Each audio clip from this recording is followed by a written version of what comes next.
Dalam video kali ni aku nak tunjuk dekat hampa spot shopping yang best di negeri Perlis, iaitu Padang Besar Street. Dah singgah dulu di Padang Besar Perlis, jalan-jalan shopping. Tapi kali ni kita pergi tempat yang baru Padang Besar Street. Dah dulu kita pergi arti niaga kat belakang. Dekat sini terdapat banyak barangan yang dijual, daripada makanan, pakaian, craft tangan, buah-buahan dan macam-macam lagi lah.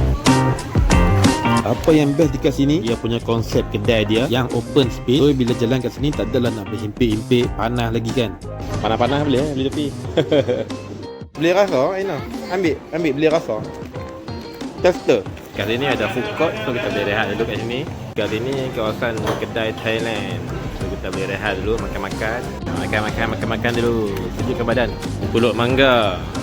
Style ya. Done.